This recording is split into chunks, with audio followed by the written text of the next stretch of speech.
Muy buenas tardes, ¿cómo están? Bienvenidos. Gracias por acompañarnos en esta tarde de hoy para hablar sobre los abogados como sujetos obligados a informar a a la UIF. Ese es el tema que vamos a estar hablando con el doctor Gabriel Ludueña.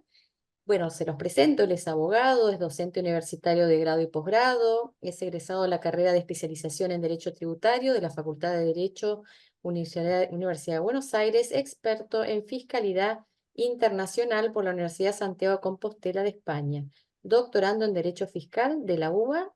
Así que bueno, Gabriel, no es la primera charla que da con nosotros, bienvenido nuevamente, es un gusto tenerte.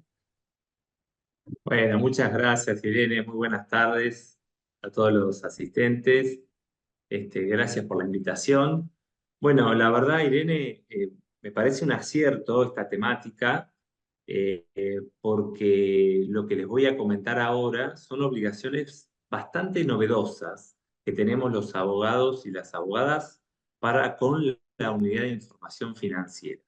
Yo traje un PowerPoint eh, que se los voy a compartir. Y mientras tanto les cuento que bueno, vamos a tratar de resolver las consultas que nos vayan haciendo a lo largo de la charla, al final, y que también voy a pasar un link para quienes quieran recibir un certificado de asistencia. ¿Sí? Una vez finalizada la charla, se pueden inscribir allí. Así que, bueno, vamos a esperar la placa de... Ahí va. Ahí Ahí se creo empieza que a ver. se Sí, ve perfecto. correctamente, ¿no? Ahí se ve Bárbaro. perfecto. Bueno, yo me voy a silenciar, Gabriel, te dejo con los asistentes. Bueno, cómo no.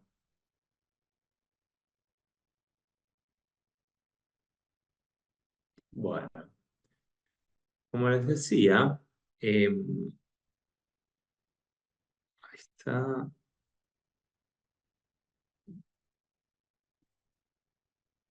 ahí está.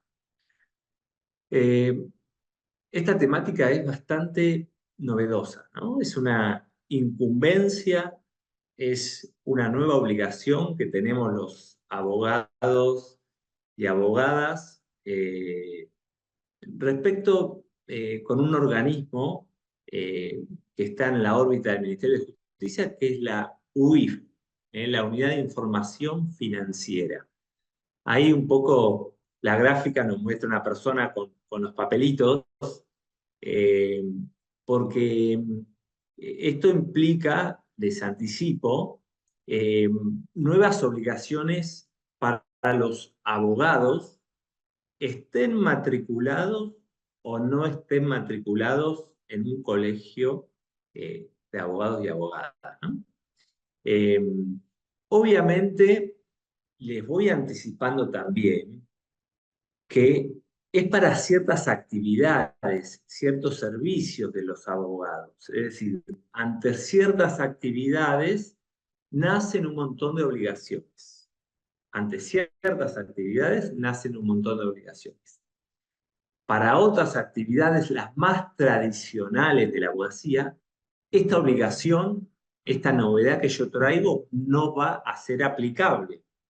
Pero lo que no podemos hacer es la ceguera, no podemos desconocer la normativa, porque si hacemos al menos una actividad por año eh, de las específicas que voy a comentar, estamos obligados para con la UIF.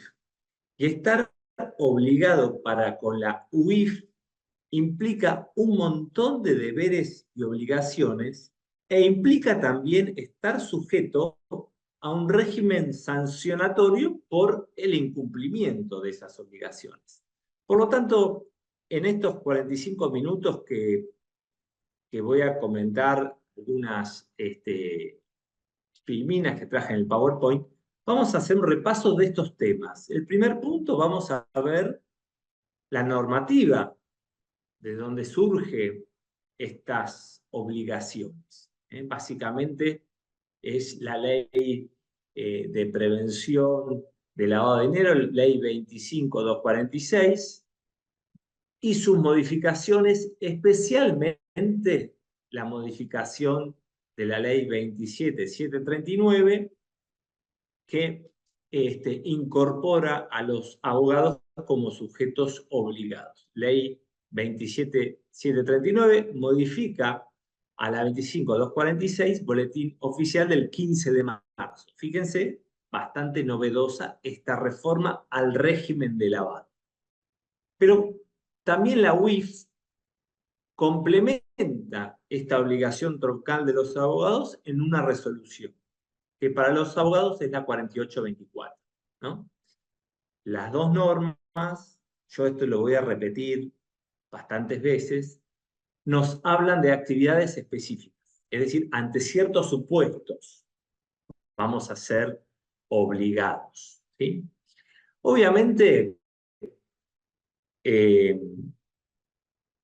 la novedad de la norma, la obligación de la norma, la generalidad que tiene para los abogados y abogadas, hizo que los colegios profesionales interpusieran acciones colectivas planteando la inconstitucionalidad de estas nuevas obligaciones, básicamente porque entienden que se vulnera el secreto profesional y el derecho de defensa de las personas en la consulta con el abogado, con el letrado. Vamos a comentar también al respecto de eso. Les anticipo que, en mi opinión personal, esos procesos no tienen buen destino, ¿sí? En el punto tercero, que será el nudo, vamos a ver qué son estas obligaciones y por qué no se vulnera el secreto profesional. ¿Eh? Esa es la parte central de esta charla. Ya sobre el final, toda obligación tiene una consecuencia por su incumplimiento. Por lo tanto, tenemos que saber qué sanciones nos pueden caber por no cumplir con el régimen. Las multas, les anticipo, son muy grandes y severas. Ejemplo, multas que pueden ir de 600.000 pesos a 100 millones de pesos, ¿sí? Y por último, 5 minutitos de conclusiones. Bueno, vamos a iniciar el recorrido. Nosotros, los abogados, podemos ser sujetos obligados. Pero claro, me pueden preguntar, Gabriel, ¿obligados de qué? Y obligados a informar, a realizar cierta investigación, a conocer a nuestro cliente. Pero, bueno, ¿en base a qué? ¿O para qué? ¿Con qué finalidad? Y la finalidad es prevenir el delito de lavado de activos, yo puse delito de lavado, financiación del terrorismo y la financiación de la proliferación de armas de destrucción masiva. Entonces, uno cuando es sujeto obligado no puede desconocer que tiene que informar, pero ¿qué tiene que saber previamente? Y tiene que saber que está colaborando con un sistema de prevención de un delito que es el delito de lavado de dinero. Dice, bueno, Gabriel, este delito es conocido por todos. Bueno, esta no es precisamente una clase de derecho penal, pero sí tenemos que saber qué es este delito de lavado de activos, lavado de dinero. ¿Por qué? Porque ¿cómo voy a saber yo si tengo que informar una operación sospechosa, una operación que quizá venga dinero de un ilícito previo, si no conozco la figura? Yo en 2 minutos repaso esta figura y el delito de lavado es una figura dinámica, es un proceso, donde hay unos bienes que vienen de un ilícito, que en este proceso se integran al mercado formal y en ese momento es donde intervienen los sujetos obligados para investigarlo. Y esa maniobra tiende a que mantengan o cambien por una apariencia lícita. Es decir, por eso el dinero sucio se termina lavando. Y el peligro es que esa apariencia lícita luego circule por todo el mercado y las organizaciones delictivas adquieran un poder eh, y sean victoriosos de ese ilícito que han cometido. Por lo tanto, la figura habla, lo voy a pasar rápidamente, del que convirtiere, transfiriere, administrare, vendiere, gravare, o de cualquier modo pusiera en circulación en el mercado bienes provenientes de un ilícito. Es decir, yo puedo resumir y digo, bueno, el lavado de activos requiere de que cualquier sujeto de un bien ilícito lo ponga en circulación. Fíjense que convertir, transferir y administrar son ejemplos, son supuestos de poner en circulación, ¿no? Yo marqué administrar es porque lo agrega la reforma de la 27739, ¿no? Para algunos es una ampliación de la punibilidad, pero es poner en circulación que bienes, dinero, activos, que provienen ¿de dónde? De un ilícito. ¿Qué es un ilícito penal? Bueno, es una acción típica. No requiere que este ilícito penal sea cosa juzgada, y esto es importantísimo. Es un ilícito penal del Código Penal, un delito, pero no requiere que este delito sea juzgado y condenado, ¿sí? Tiene que estar identificado, denunciado, pero no requiere una sentencia firme, ¿sí? ¿Para qué? Para, con la posibilidad, dice la norma, de que adquieran licitud, ¿eh? Es decir, con esto podríamos estar horas debatiendo con ustedes, compartiendo conceptos, pero eh, leía doctrina calificada al respecto, decía, bueno, el que me roba un celular y después lo usa, ese no está lavando, ¿eh? No está lavando. ¿Eh? Quizá si le borra el rastro y lo vende como lícito, quizás sí. Obviamente este delito tiene un monto mínimo, que eran 300.000 pesos, pero ahora la reforma de la 27339 lo modificó por 150 salarios mínimos vitales y móviles. Es decir, la reforma intentó que el delito de lavado persiga o reprima grandes ilicitudes, ¿sí? Obviamente que este delito de lavado intenta desincentivar los frutos económicos y el rendimiento de una operación delictiva, ¿no? Acá están marcadas las tres etapas, ¿eh?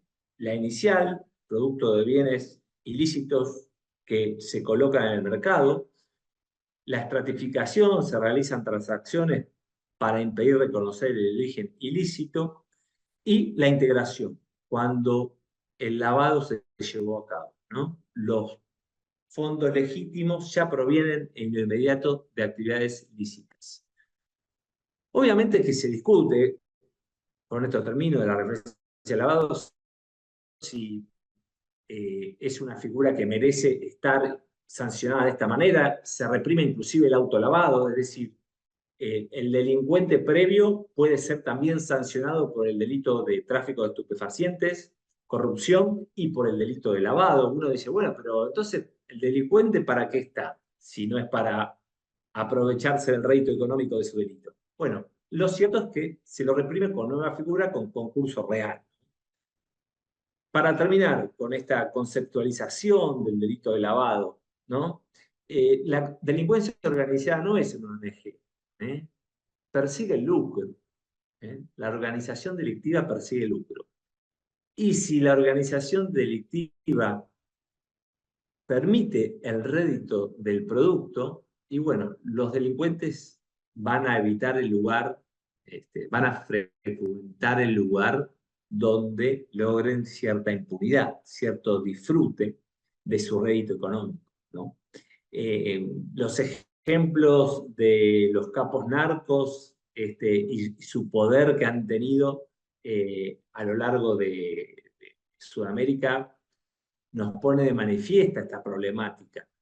El atentado de las Torres Gemelas en el 2011 nos pone de manifiesto esta temática, digamos, ¿no? Un acto terrorista eh, que, digamos, se financia con dinero espurio. Bueno, no requiere de... el mundo se ha sorprendido porque no requería de tanta movimiento de dinero, ¿no? Eh, Fíjense entonces, pongo el ejemplo de lo redituable que puede ser una actividad criminal. El gramo de cocaína en Estados Unidos se vende a $120 y en Bolivia está a $3, ¿no? Entonces, si ese delito previo tiene tanto rendimiento económico y no se combate en la formalidad del rendimiento económico, estamos en un problema, ¿no? Y la Organización Mundial lo ha entendido este problema y lucha con el Gafi y todos los países se han puesto de acuerdo en trazar estándares mínimos en el combate de este delito de lavado de activos. Es un problema mundial. Y obviamente este es un delito de la modernidad. A partir de 1989 se empieza a reprimir el delito de lavado de activos. Pero ¿qué hizo nuestro país? Y yo voy a tocar 3 hitos en nuestro país. En el 89 se sanciona el lavado, pero proveniente del delito previo del narcotráfico. En el 2000 se dicta la 25246, donde estableció el primer sistema represivo y preventivo. ¿eh? Represivo y preventivo. Obviamente, la ley 25246 es la que está vigente, es la que se consulta por el Infolec con todas las modificaciones, y la última modificación es la que incorpora a los abogados como sujetos obligados. Ahora bien, ¿en qué consiste este sistema represivo y preventivo? Represivo y preventivo. El sistema represivo, bueno, obviamente, el Gafi no va a tolerar que la Argentina no recepte al delito de lavado como un delito. ¿eh? E inclusive, para los que hacen o conocen el derecho tributario, los proyectos de perdón de la evasión, bueno, no permite que se perdone el lavado de dinero, ¿sí? Sin embargo, está la discusión si la evasión previa se perdona, si contagia o no. Yo creo que sí, pero es tanta la lucha contra el lavado de dinero que los blanqueos en materia impositiva no permitirían el lavado de dinero, el perdón del delito de lavado. Entonces, en el Código Penal, el delito de lavado está en el 303, el delito de terrorismo y proliferación de armas de destrucción masiva 306 y 41 que es el Código Penal, que es el agravante. Bueno, este sistema eh, represivo tiene un organismo administrativo que es la VEDET, es el organismo central, así como la AFIP es en el sistema del derecho tributario, en el sistema tributario, en el sistema fiscal, la UIF lo es en materia de prevención y de lavado de dinero. ¿sí? La UIF recibe la información, recibe las operaciones sospechosas, las analiza, si entiende que hay un delito, informa a la Procelac para que haga la denuncia. Y si entiende que hay un incumplimiento por parte de un sujeto obligado, un casino, una empresa, transportadores de caudales, lo va a sancionar. La UIF observa si un sujeto obligado que está en el artículo 20 no cumple con los deberes, le va a aplicar un régimen penal administrativo. ¿Cuáles son estos deberes? Bueno, los deberes han cambiado, han evolucionado. Antes se privilegiaba un enfoque formalista. Una operación de tanto importe, supera el importe, informala, porque tenés que informarla. La UIF tiene que saber todo. Y no, no es así. La información que tiene que llegar a la UIF tiene que ser ya analizada por el sujeto obligado. El sujeto obligado se le requiere cierta investigación, ¿no? Por eso se habla de un enfoque basado en riesgos. Con esto lo van a escuchar muchas veces y no es lo mismo, digamos, les advierto, un abogado domiciliado en zona de triple frontera, un abogado situado en el interior donde los riesgos son menos evidentes, menos palpables, menos posibles, ¿no? Obviamente, no es lo mismo un abogado que reciba o que realice actividades con sujetos extranjeros del exterior, con personas políticamente expuestas, que no. Por eso es un enfoque basado en riesgos. Ya lo vamos a comentar. Pero otros deberes son registrarse, emitir el ROS, que es el reporte de operación sospechosa, conocer a sus clientes, realizar informes, manuales. ¿Por qué? Porque si no, vamos a ser sancionados los abogados y los otros sujetos. ¿Cuáles son estas sanciones? Apercibimientos, multas, inhabilitaciones. Se establece no solo la sanción para la persona jurídica, sino también para los que integran el directorio. Bastante fuerte ese régimen sancionatorio, ya lo vamos a comentar. Entonces, ¿por qué los abogados terminamos siendo sujetos obligados para ciertas actividades? ¿Eh? Hay que hacer esta aclaración, ya vamos a comentar las actividades. ¿Por qué? Porque en las recomendaciones del GAFI, la número 22, se proponía que ciertos profesionales, contadores, escribanos y abogados que tengan en contacto actividades con cierto componente dinerario, bueno, debían ser sujetos obligados a informar.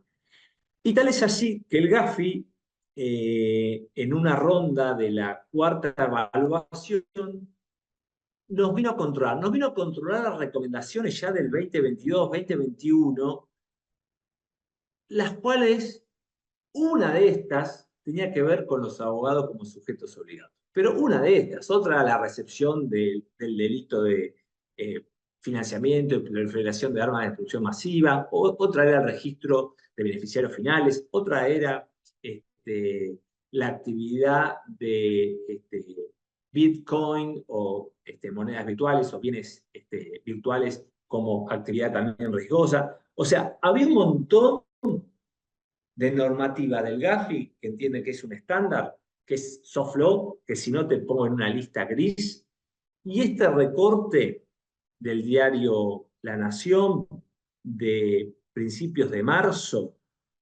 pone en situación lo importante que era para la Argentina el dictado de esta normativa. Hablan de que funcionarios de la UIF fueron a los celadores para que apuren y salió la ley. ¿Qué ley? 27739. Salió con una unanimidad. Fíjense, los senadores se pusieron de acuerdo, ¿no? Tan difícil que puede ser para otros temas. Con este hubo unanimidad. ¿Por qué? Porque había un proyecto en el 2023 de reforma a la ley de lavado de activos en las cuales se incorporaba la figura del profesional abogado, entre otras reformas, ¿no? Nosotros vamos a focalizarnos en la obligación de los abogados. Por estas obligaciones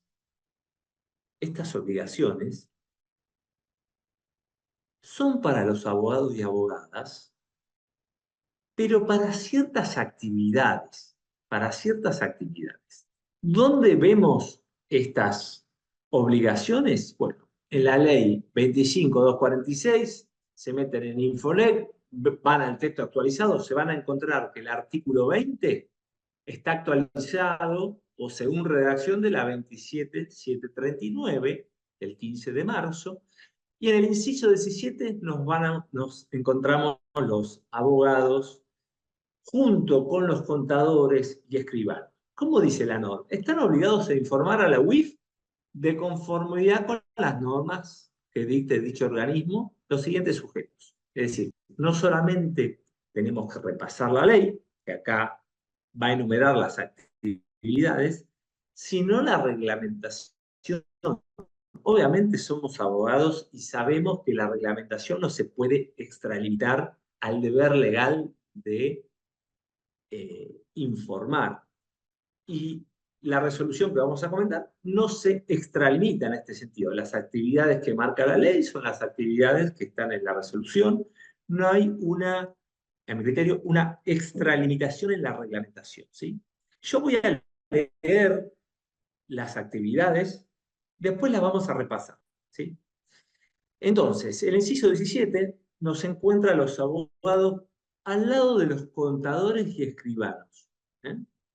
Únicamente cuando a nombre o por cuenta de los clientes preparen o realicen transacciones sobre las siguientes actividades. A, son 5.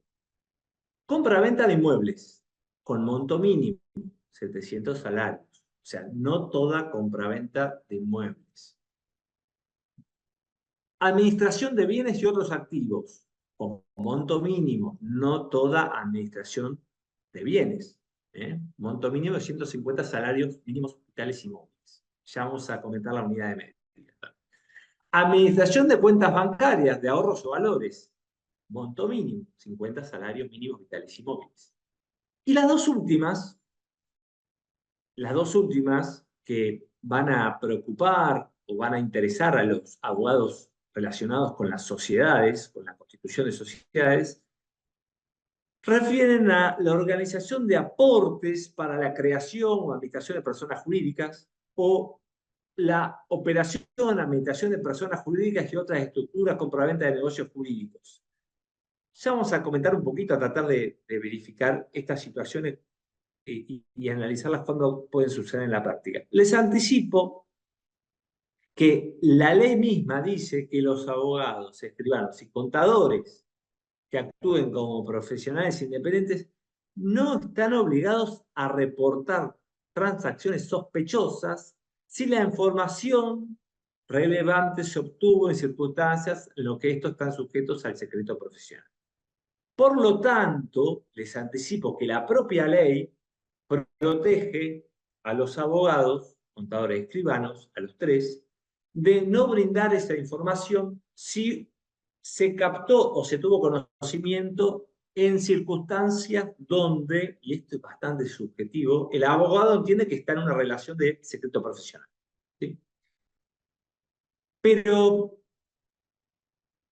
¿qué actitud tenemos ante esta nueva normativa que está en la ley? ¿Qué actitud tenemos los abogados? Bueno, tengo que comentarles que hay dos procesos colectivos, Colegio Público de Abogados de la Capital Federal, con el Estado Nacional Amparo, expediente, que está en el juzgado contencioso de la Capital Federal número 4, y otro proceso federación de la FACA, contra la misma ley, expediente 5633, donde pretenden acumularse uno con otro, los dos persiguen con distintos fundamentos la inconstitucionalidad de esta nueva obligación, ¿en base a qué o por qué? Sostienen los colegios que esta nueva normativa vulnera el secreto profesional y, en definitiva, el derecho de defensa de los terceros para con los abogados y que esta situación nos impide o vulnera o perjudica el desarrollo de nuestra actividad profesional. Yo en esta cuestión, estos dos procesos pueden ser consultados públicamente. Antes de ayer, o ayer, no sé bien la fecha, la Cámara Contenciosa Administrativa Federal, Sala 2, rechazó o confirmó el rechazo de la medida cautelar. Es decir, la norma está súper vigente y hay un rechazo de la medida cautelar. Acá, en estos procesos de consulta pública, uno puede ver la demanda tanto del colegio como de la FACA, y la contestación que hizo el Estado Nacional respecto de las circunstancias que entiende no vulnera el secreto profesional. Todo lo contrario, dice la defensa del Estado Nacional, lo protege. Está la ley que dice que no tenés la obligación si actuás en virtud del secreto profesional. Les dejo a ustedes sus propias conclusiones al respecto de cómo va a terminar este proceso. Las mías son que no va a tener una buena resolución para los colegios. Y en esto cito un precedente ya de los escribanos que han sido sujetos desde el 2011 y los contadores también desde el 2011, no todos los contadores, la mayoría sí, o todos los escribanos sí, en el cual la Corte tuvo que resolver un planteo del Colegio de Escribanos que decía, miren, este nuevo régimen que nos pone la obligación no nos define bien qué es una obligación o qué es un reporte de operación sospechosa, y si no emitimos ese reporte nos van a sancionar. Es decir, esta nueva obligación es inconstitucional porque nos sujeta a una sanción con una vaguedad, con una laxa, con una descripción tan laxa que realmente es inconstitucional porque viola el principio de legalidad. Nadie está obligado a hacer la que la ley no manda y nadie puede ser penado de lo que la ley no contempla. Y la Corte rechazó el planteo de inconstitucionalidad con fundamentos muy sólidos y sostiene que estas obligaciones de los escribanos, bueno, están en un conjunto de normas para prevenir el lavado de activos, respecto de las cuales el Estado se comprometió por diversos tratados a luchar contra este crimen organizado. Bueno, esta quizás sea para esta charla eh, la, el punto más importante. ¿Sí? ¿Por qué? Porque acá repaso nuevamente las actividades que tenemos que tener en cuenta, porque estas actividades, una por año, nos hace o nos convierte en sujeto obligado. Obviamente que yo, si tengo una de esta actividad, puedo no escribirme y bueno, corro el riesgo de ser detectado. Y si realizo muchas, bueno, ese riesgo va a aumentar. ¿Eh? Eh, Ahora, si repasamos las actividades, ya la vi, vamos a ver que son actividades que no necesitan ser desarrolladas por abogados o no son clásicas de la abogacía, son más vale de asesoramiento financiero. En realidad son actividades donde hay fondos. ¿Y por qué? Y si hay fondos de dinero, evidentemente el sistema de prevención nos indica que, bueno, que tenemos que colaborar con la función del Estado en la prevención del delito de lavado.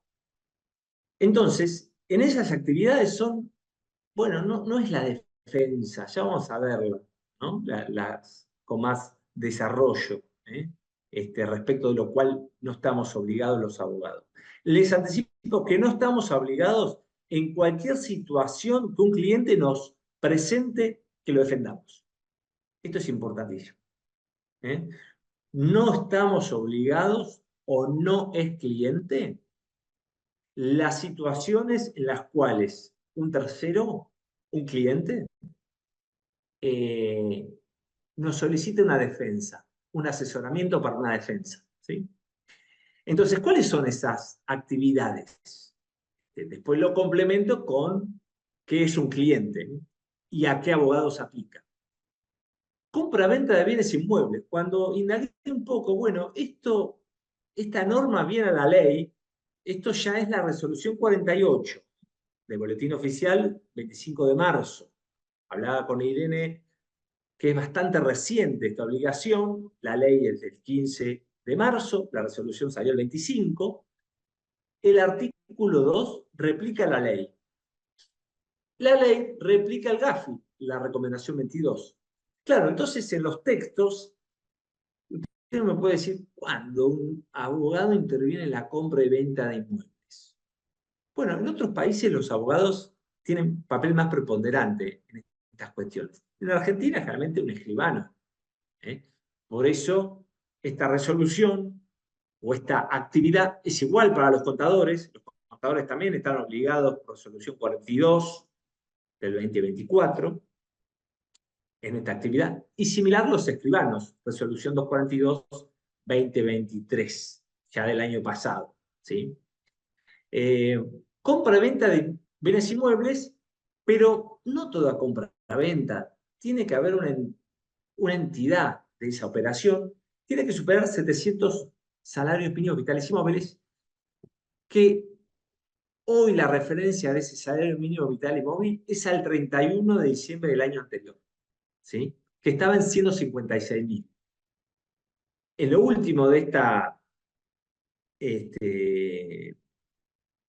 filmina, de este slide, el artículo 2, inciso ñ, nos dice que para verificar el monto del salario mínimo vital y móvil son 2 fotos las que nos rigen.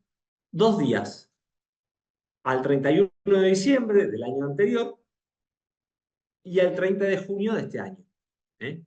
Todavía no estamos en el 30 de junio, entonces tenemos que tener la foto del salario mínimo vital y móvil al 31 de diciembre del 2023. ¿Cuánto estaba el salario mínimo vital y móvil en ese 31 de diciembre del 2023? 156.000 pesos. ¿Cuánto da? Bueno, da operaciones de inmuebles por un monto superior a 109 millones de pesos con 200.000 pesos. Avanzo un poco más rápido. Administración de bienes y otros activos. Cuando el monto supere, bueno, 150 salarios serían 23 millones, igual para los contadores. Administración de cuentas bancarias o de valores, igual para los contadores. Superar 7 millones de pesos, 7.800.000 pesos, 50. Bueno, quizás sí, aquí el abogado asume con un poder, un mandato, a operar una cuenta bancaria. Quizás sí un abogado administre bienes otros activos. Pero sin duda la 4 y la 5 también a los abogados que se dedican al derecho societario, que colaboran con la IGJ, la Dirección de Personas Jurídicas, crean sociedades, organizan aportes. Acá no hay monto mínimo. Obviamente el texto, yo lo voy a leer, organización de aportes o contribuciones para la creación, operación o administración de personas jurídicas u otras estructuras jurídicas. No tiene monto, es un peso. O sea, sin monto mínimo. La cuarta, organización de aportes, pero la cuarta y la quinta están en relación a la creación, operación o administración de personas jurídicas u otra estructura jurídica. No sé qué otra estructura jurídica hay si no es una persona jurídica, digamos, ¿no? Esto viene ya, por eso, de otra normativa, pero imagino que el legislador, para cumplir con el GAFI, tradujo la norma del exterior, si bien por ahí podía haberse simplificado en la redacción, ¿no? Compra-venta de negocios jurídicos, sobre participación de personas jurídicas u otras estructuras jurídicas, sin monto mínimo. Bueno, la 4 y la 5 no tienen monto, es igual para los contadores y escribanos, por lo tanto, seguramente ante cualquier operación de esta que encuadre en esta circunstancia, ahí los abogados nos vamos a tener que inscribir y con ello se desencadenan todas las obligaciones que vamos a comentar. Ahora, estas actividades no son para todos los abogados. Acá hay una distinción con los contadores. Los contadores son los matriculados. O sea, los contadores que no están matriculados no tienen esta obligación. Con los abogados no dice los matriculados, todos los abogados y abogadas. Pero únicamente los abogados, cuando realicen las actividades específicas por cuenta de nombre de un cliente, en forma independiente o como socio empleado de estudios jurídicos. Los abogados que tienen un rol en el ámbito privado, forma independiente o empleado de estudios jurídicos, o los socios. Entonces, no para los abogados que son empleados, por ejemplo, de una inmobiliaria. Hay inmobiliarias que que son abogados. Ni para los abogados del Estado. Dice, ni profesionales que trabajan en las agencias gubernamentales. Esta disposición está artículo 2, inciso O de la resolución 48. ¿Sí? Avanzo. ¿Cuáles clientes? Y acá estaba lo que le anticipé. ¿Qué es cliente? Bueno, cliente está definido, artículo 2, inciso D. Toda persona humana jurídica, estructura jurídica nacional o extranjera, en la medida que haya una relación contractual de carácter financiero, económico y comercial. Entonces, no es cliente la persona humana, jurídica, estructura, que requiera los servicios de un abogado para la defensa de sus procesos. No es cliente. Si viene un tercero y nos requiere la defensa judicial, administrativo, incluido el asesoramiento, cómo iniciarlo o evitarlo. Entonces, la normativa es clara que resguarda el secreto profesional y que no es cliente, es decir, no tengo obligación de reportarlo, no tengo todas estas obligaciones si una persona requiere de mí el servicio de defensa. Por lo tanto, bueno, eh, se resguarda este derecho de defensa de los terceros. ¿Sí? Por eso pierde un poco de empuje y de fuerza las impugnaciones de los colegios de abogados. ¿Qué es cliente? Eso sí, una operación al año es ocasional o más de una habitual. Esto es importante ya para tenerlo porque si es habitual, vamos a tener que hacer un conocimiento más profundo de ese cliente, pero si es ocasional, bueno, se permite, digamos, un conocimiento un poco más laxo, ¿no? Y esto va relacionado con la categorización que tenemos que hacer del cliente, de alto, medio y bajo riesgo. Si es de bajo riesgo, se va a justificar una diligencia mía de menor intensidad. Si es de alto riesgo, una persona jurídica integrada por persona políticamente expuesta con domicilio ilegal en la triple frontera, un extranjero, una persona expuesta políticamente extranjera, bueno, sin duda va a ser de alto riesgo esa cuestión. ¿Por qué? Porque uno puede suponer que puede llegar a tener un contacto más inmediato con un fondo o con bienes de manera ilícita. ¿Sí? Obviamente que ya vamos a referirnos qué tenemos que hacer los abogados ante estas cuestiones. ¿Sí? Y la resolución 48 nos va diciendo, a medida que pasan los artículos, cuáles son las obligaciones. La obligación genérica es implementar un sistema de prevención, lavado de activos, financiamiento del terrorismo y financiamiento de proliferación de armas de destrucción masiva, con un enfoque basado en riesgo. ¿Sí? Se abandonó el enfoque normalista, objetivo. Che, mirá, operación con un extranjero, informa. Operación de mucho monto, informa. No. La UIF hoy, o por año, recibe 80.000 reportes de operaciones sospechosas. Imposible de procesar. Entonces, lo que se busca es no la cantidad de ROS, sino la cualidad de esa ROS, ¿sí? Para identificar esa operación y que el sistema sea efectivo. Si bien la normativa es importante para los controles del GAFI, estamos siendo evaluados ahora, es importante que el sistema funcione.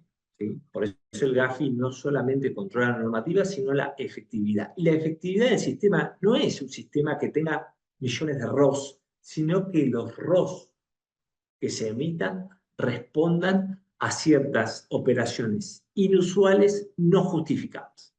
Entonces, este enfoque basado en riesgo, bueno, ¿qué son estos riesgos? Bueno, hay situaciones objetivas y situaciones subjetivas. ¿Sí?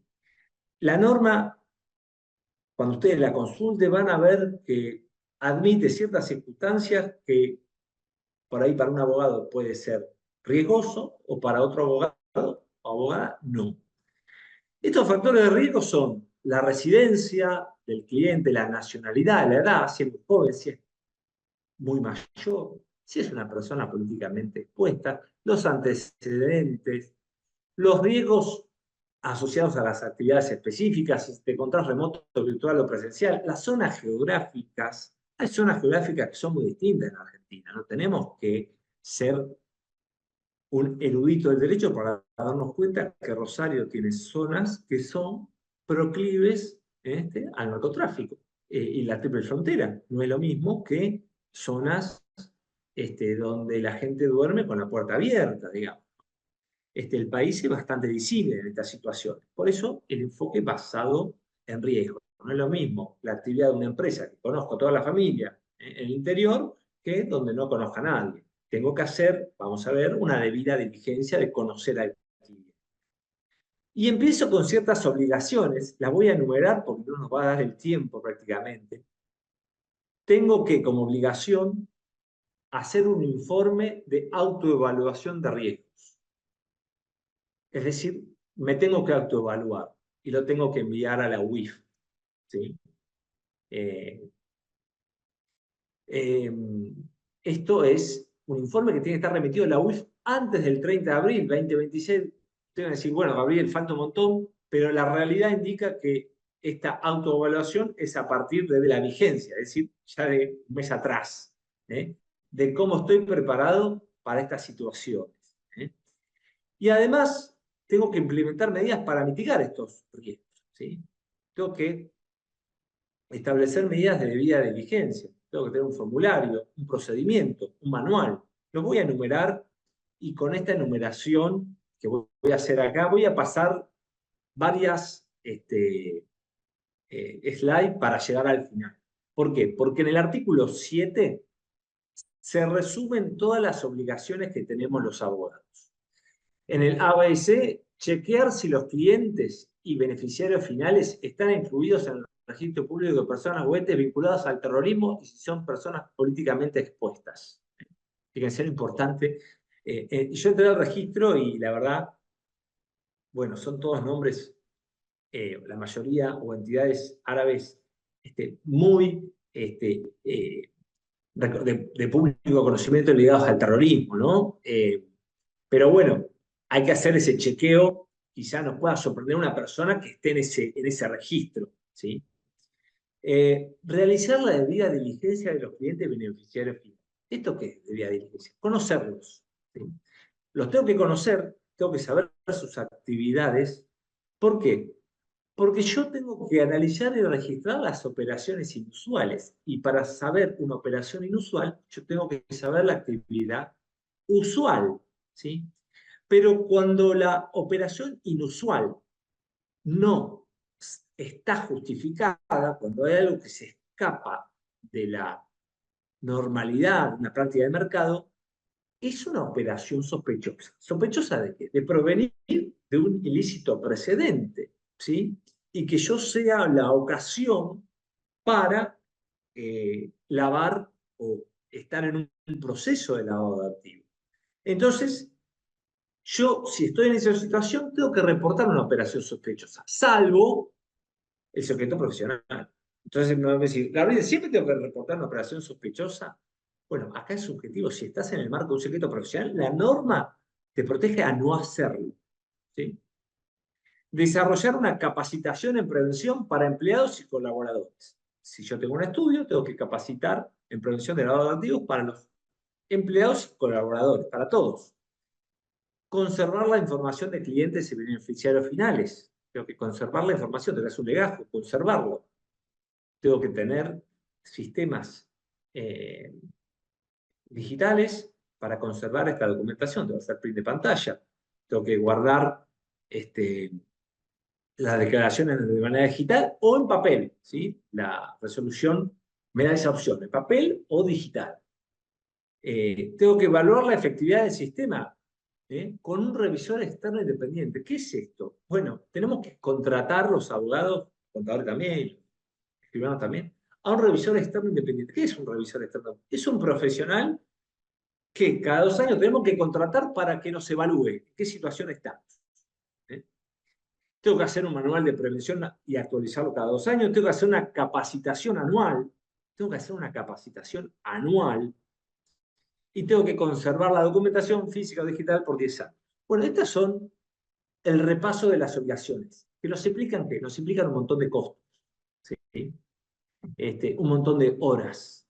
Por lo tanto, la realización de esas actividades específicas encarecen esta tarea profesional de sobremanera, ¿sí? En el artículo 11 y en el artículo 12 a 15 están los detalles de cómo tiene que actuar este revisor externo independiente, esta obligación que tenemos. Luego las reglas de identificar a nuestro cliente, que le tenemos que pedir, todo, ¿sí? A nuestro cliente. Y si nuestro cliente no lo quiere dar, bueno, quizá no podamos continuar con la relación. Y ahí se verá si emito el ROCE o no. Si lo voy a emitir, tengo que mantener secreto. Obviamente la debida diligencia que tenemos que hacer es, si es un cliente de bajo riesgo, bueno, más simplificada, medio reforzada. Tenemos que categorizar a nuestro cliente, ya lo adelanté. Con los sujetos que sean sujetos obligados, inclusive no puedo iniciar la relación si no están inscritos. La norma me da la opción, si el cliente no me permite hacer una debida diligencia, continuar o no, puedo emitir un ROS o no, obviamente no informarlo, definir un perfil de cliente, saber lo que es una inusualidad y un monitoreo constante del cliente, ¿no? Esto puede parecer bastante antipático para con el cliente. Al cliente no le gusta que le preguntemos. Simplemente le podemos hacer saber que tenemos obligaciones, ¿sí? Sin darle mayor detalle de nuestras obligaciones y, obviamente, si emitimos un ROS, que sea en total secreto. Llevar un registro de operaciones inusuales, recopilar datos, pedir que lo justifiquen, y hacer un reporte de operaciones sospechosas. O sea, el registro de operaciones inusuales es interno, yo tengo que hacer el reporte a la UIF de un ROS, una operación inusual no justificada, en 24 horas. ¿Sí? Porque si no cumplen un plazo de 24 horas, para el lado activo tengo un tiempo más laxo de 90 días, pero para la proliferación de armas de destrucción masiva y financiamiento del terrorismo, 24 horas. Si llego tarde, inclusive, puedo estar sancionado. El ROS versus secreto profesional. La norma general nos indica que los obligados no pueden oponer un secreto profesional, pero la norma especial, 20, apartado 17, nos dice que los profesionales no estamos obligados a reportar operaciones sospechosas si la información la obtuvimos a partir del secreto profesional. E inclusive lo recepta la preponderancia del secreto por sobre lo que tenemos que informar, la resolución. Por lo tanto, el secreto profesional está protegido, ¿sí? Está protegido por la norma. Tenemos, además, que hacer reportes mensuales en ciertas operaciones en efectivo, por ejemplo, y reportes sistemáticos anuales. Fíjense todo lo que tenemos que hacer, ¿no? Ya me están odiando. Y obviamente, la fecha de la vigencia. La resolución fue bastante benévola con la vigencia. Este primer informe de autoevaluación, 30 de abril del 2026. El revisor externo independiente, el 31 de agosto. Fíjense, son todas para el año que viene, pero estos informes o estas acciones que tenemos que hacer en el futuro tienen que contemplar el 2024. O sea, ya está vigente la normativa, ya está vigente. Las sanciones, muy graves las sanciones. Si bien hay un menú de apercibimientos, si incumplimos con las obligaciones, puede haber apercibimiento, un apercibimiento con la publicación de la sanción, una multa de una diferencia de valor por no hacer un ROS, y multas que están fijadas en módulos. Esta es una novedad. 15 módulos, o sea, multa mínima de 600.000 pesos a 100 millones.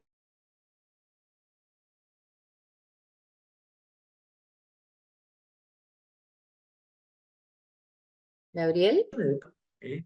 principios Ahí constitucionales, está, digamos, este de tenemos. vulneración al bien jurídico tutelado. Lo cierto también es que son responsabilidad solidaria, o responsabilidad solidaria de los directivos de las personas jurídicas con las personas jurídicas. Se contempla también que la UIF puede actualizar el valor del módulo. Hoy este módulo está en 40.000 pesos, lo puede actualizar si queda desvalorizado. Y la UIF también puede recomendar a los colegios que tomen ciertas consecuencias con los matriculados por no cumplir estas obligaciones. Termino o intento terminar en tiempo. El derecho evoluciona, las reflexiones son que el derecho evoluciona. En el 89 no teníamos delito de lavado, pasó lo de las Torres Gemelas. Y con eso no basta, digamos, ¿no? El mundo advierte que el crimen organizado necesita otras respuestas y en eso caímos los abogados como sujetos obligados. ¿Qué actitud tenemos? ¿Nos oponemos o vemos cómo cumplirla? Sin lugar a duda, en un momento vamos a tener que analizar cómo cumplirla.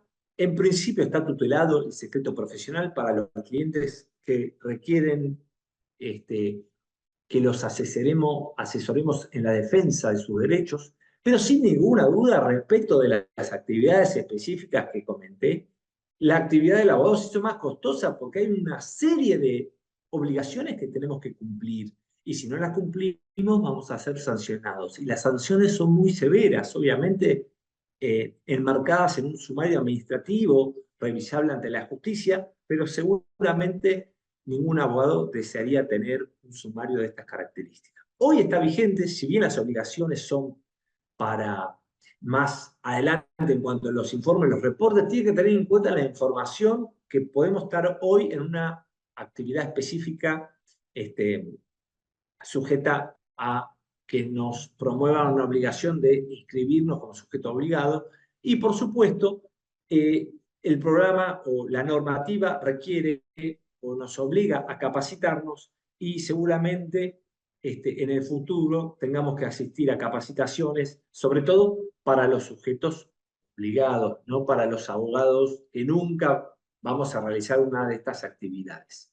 Bueno, muchas gracias, Irene. Quedo atento al posible espacio de preguntas que podamos tener con los colegas presentes. Muchas gracias. Gracias por habernos acompañado.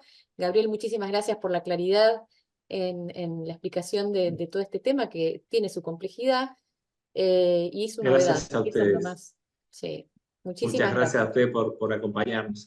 Muchísimas gracias. Hasta la Gracias, próxima. gracias a todos. Nos vemos pronto. Chau, chau.